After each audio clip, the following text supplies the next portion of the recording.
Namaskar, Jai Guru, good evening for a Thursday session.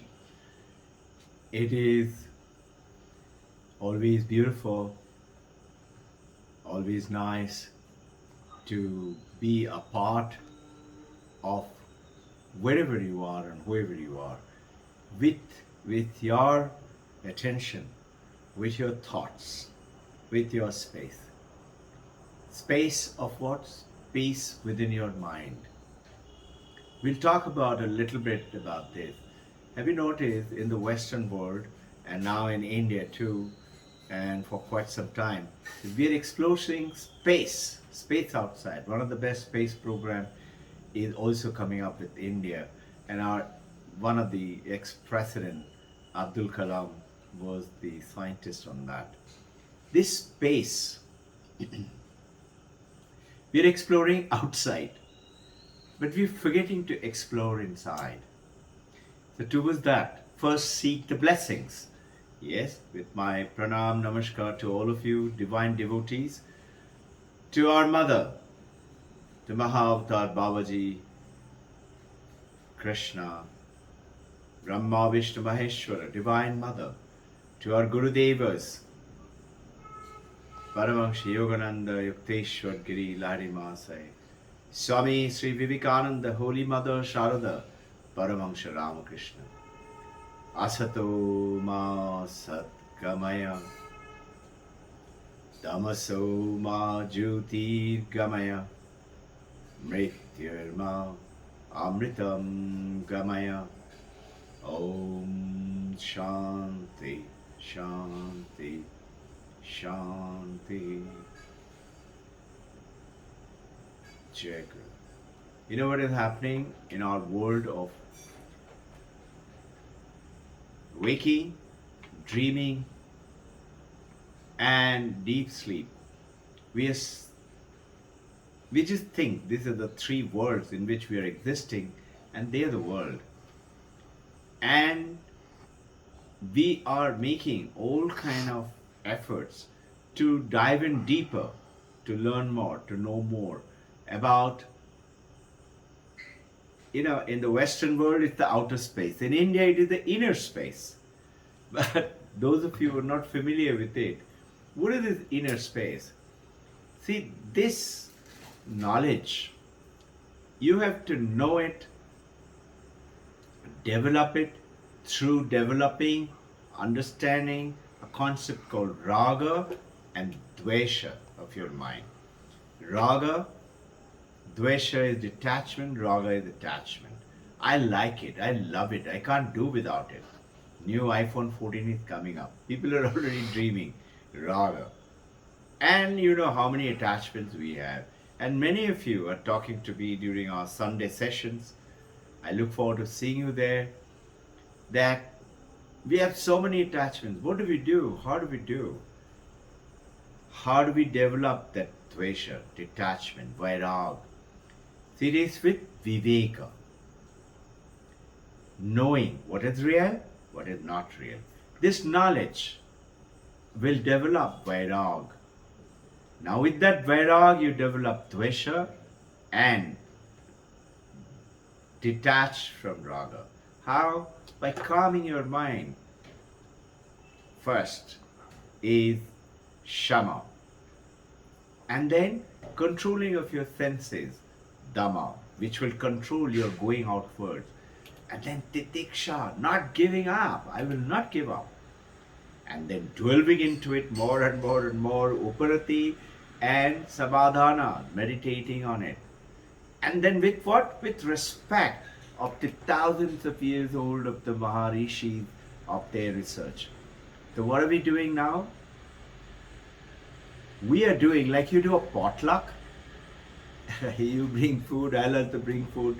So in the spiritual world, Vedanta is bringing in something with which Vedanta is inviting the world to do the potluck.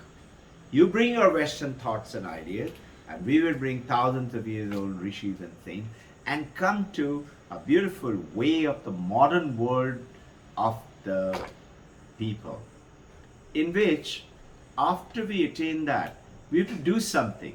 What is that? Give up the steps that you have taken. How do you do that? Think. First, understand the concept. Supposing I want to climb this roof, I can't climb it. There are no, so I have to get a ladder. But after climbing the ladder, I can't say ladder has helped me to climb up.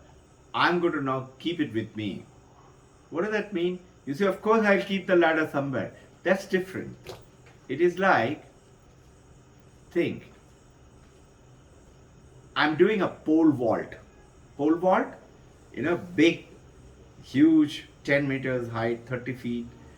And I come with that pole. All of you seen in India and Olympics, national game, they jump and go up. Supposing there are three concepts in this. The guy, he said, I have to go over that, no? Why do I need the pole vault? So many people think, why do I need this concept? You need the pole to go over the mark which is given, which is much higher than, so you need the pole. So you need this raga, dvesha, understanding of this outer space, inner space, and to delve into this inner space. Third concept of the pole vault, you cannot go up and as you're crossing, you say, my God, this pole has helped me to come up. I'm going to break the Olympic record. I will not let the pole go. I'll hold on to the pole. You can't do that either. So you have to let go. Vairag come in. That's where Dvesha comes in. Raga was the requirement for which I got attached to the pole. But you have to let it go. You have to let go, otherwise you will come tumbling down.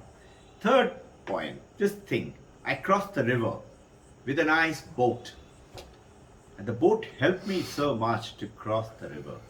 After I crossed the river, can I say this dear boat has helped me cross the river? I will not let the boat go.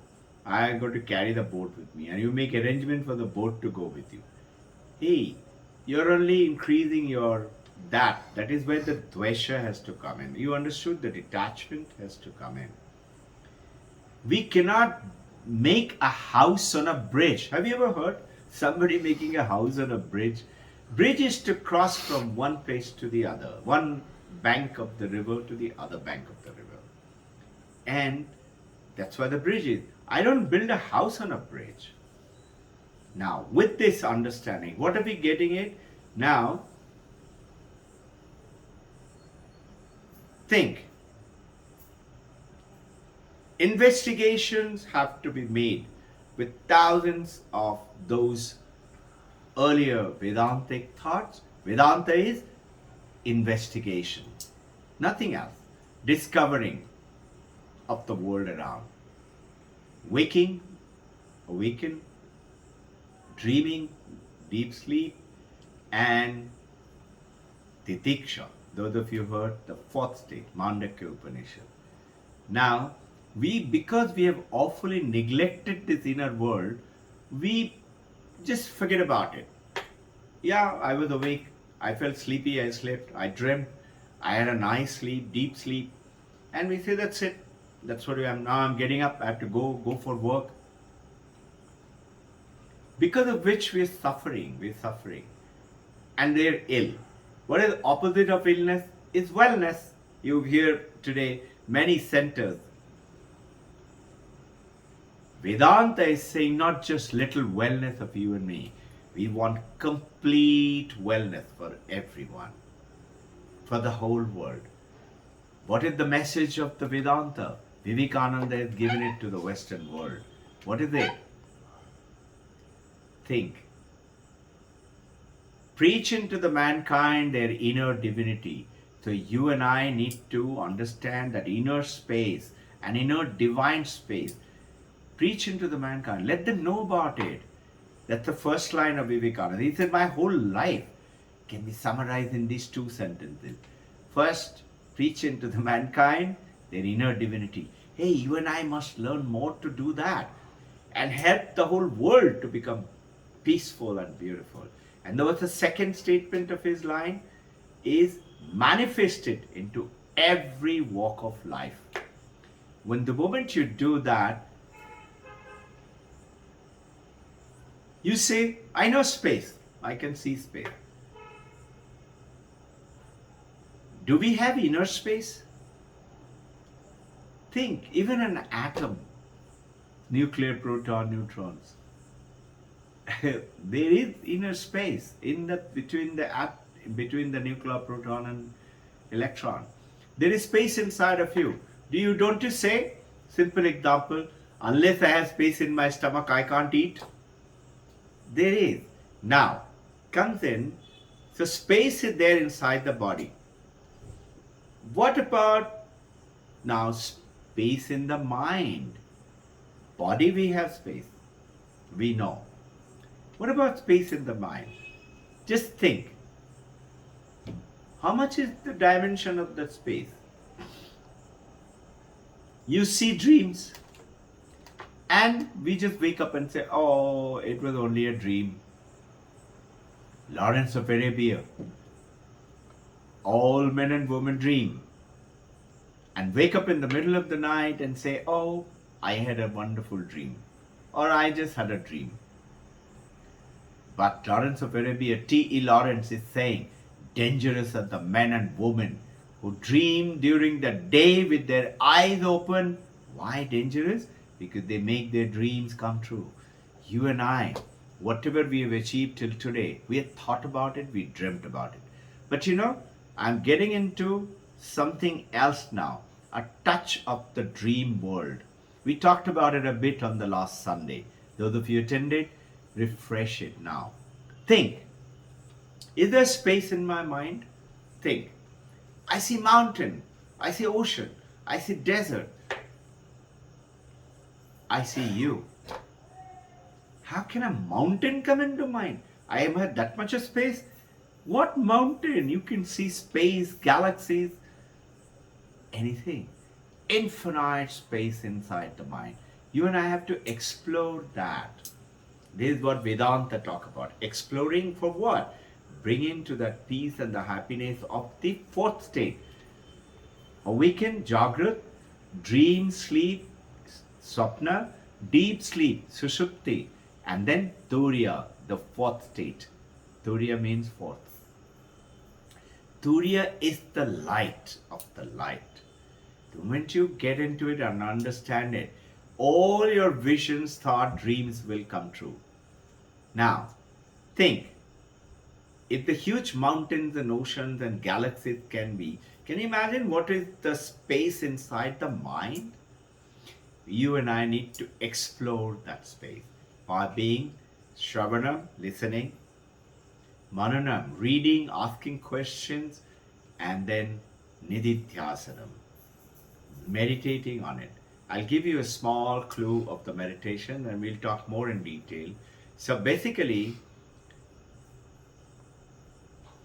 when I see you, you say, oh, it was only a dream. Is it only a dream? Think. Don't neglect your dream. Dreams are thoughts. Thoughts become a dream. So in my dream, I thought of you and I saw you. And now I see you in the waking state. You come and meet me in the school or in the ashram on Sunday. And I say, I thought of your dream. You say, really? You don't take it. But notice one thing. I saw you in my dream and I see you now. Now tell me, let's say I saw you in my dream. Is the I2 and I'm seeing you now is the I1. I saw you, I1. I saw you in my dream, I2. And just think, I've gone up to now deep sleep.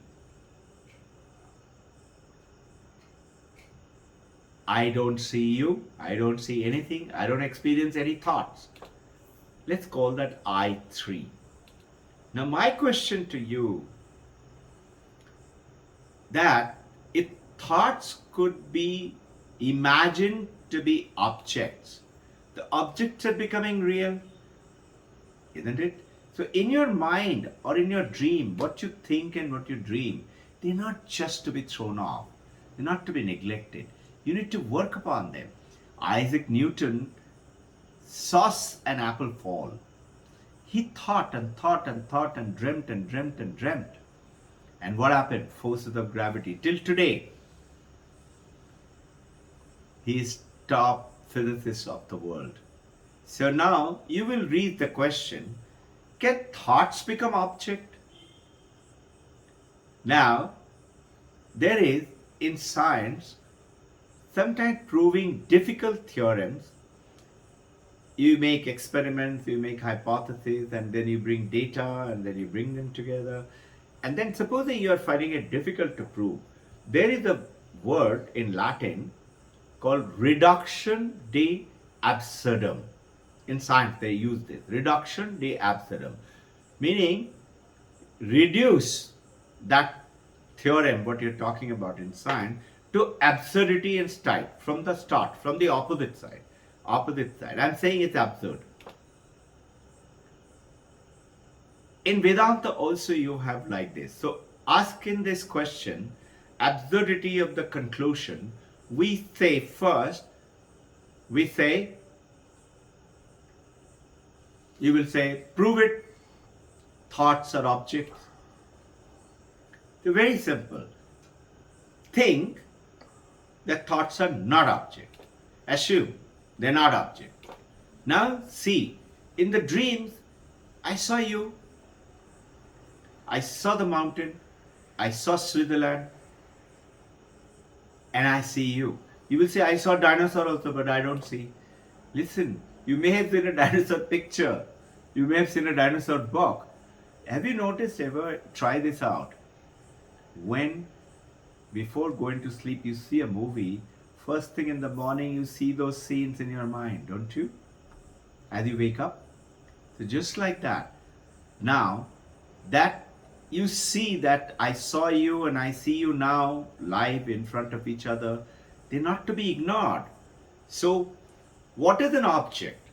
Object is whatever is experienced by subject. Is it getting boring? Very interesting. Understand it. You will have a lot of problems and your sufferings will go away if you just begin to understand this. What is subject?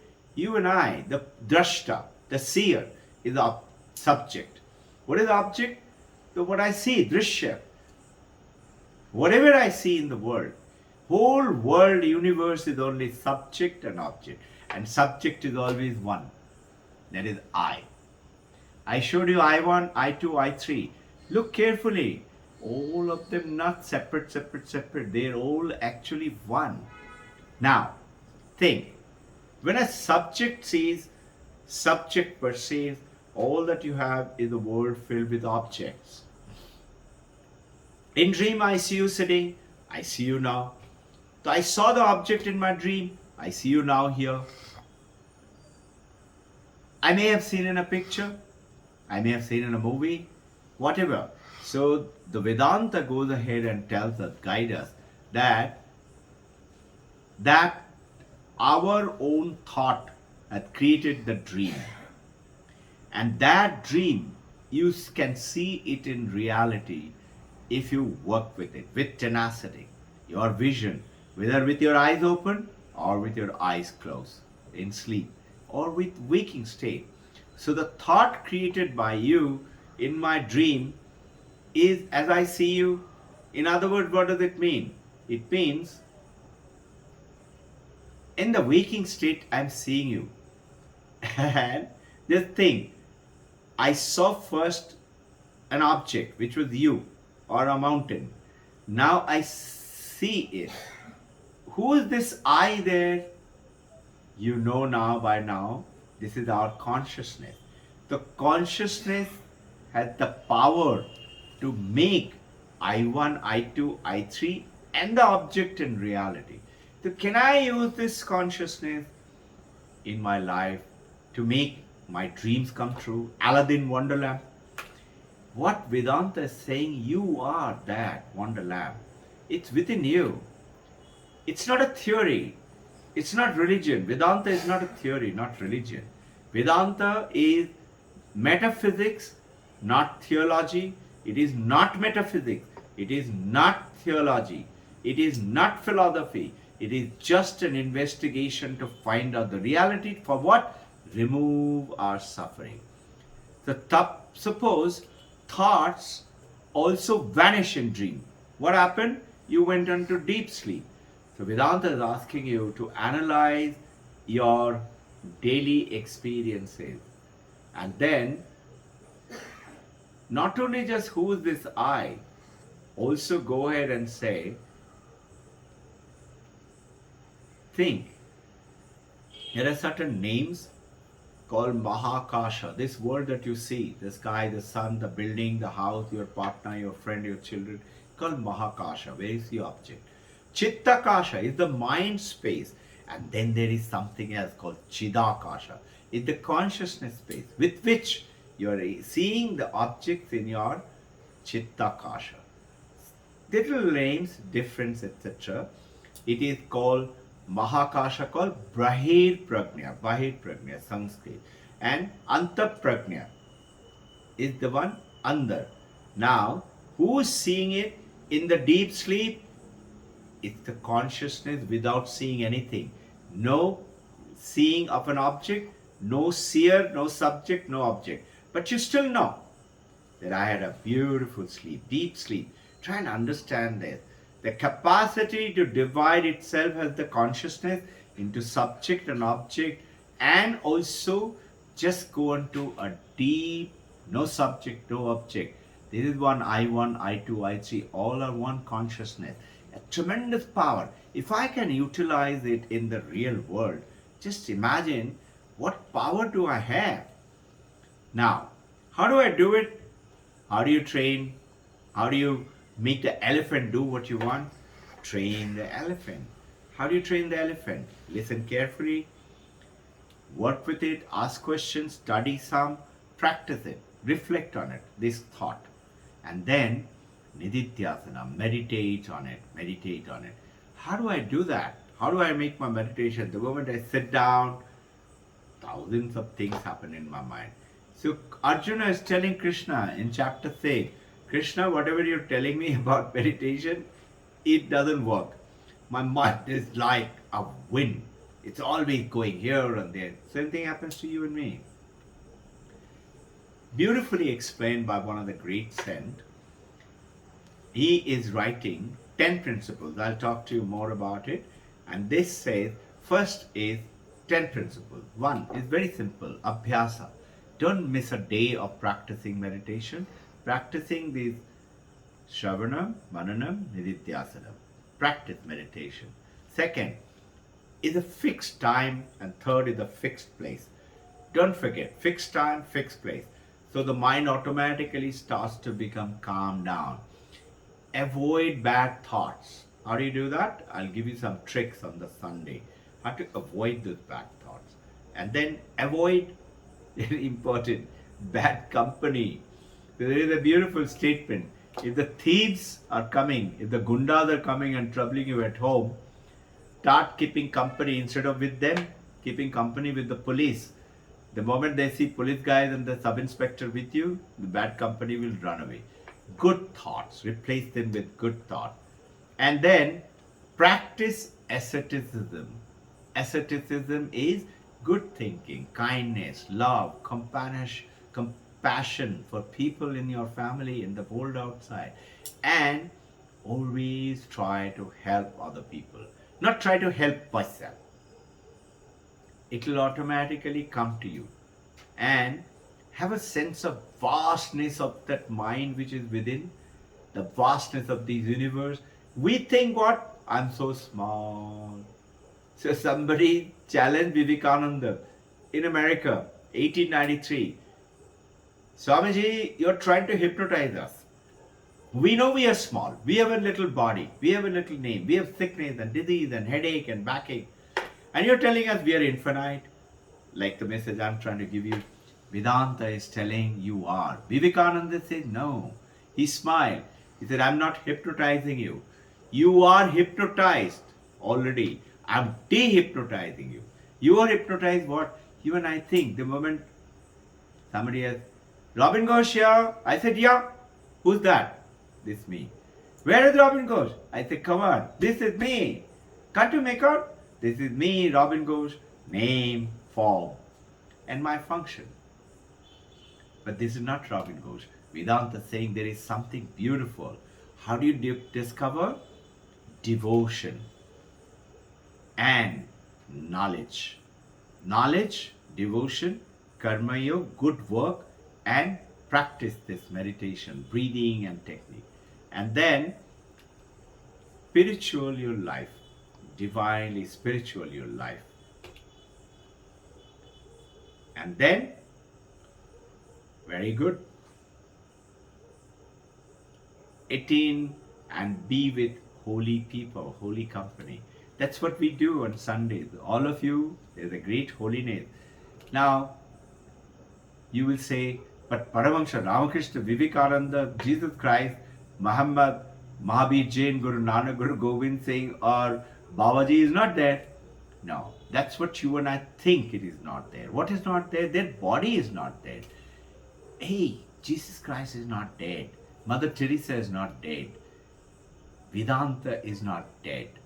Think Paramahansa Ramakrishna, Vivekananda, or any spiritual guru, they're not dead. Their body is not there.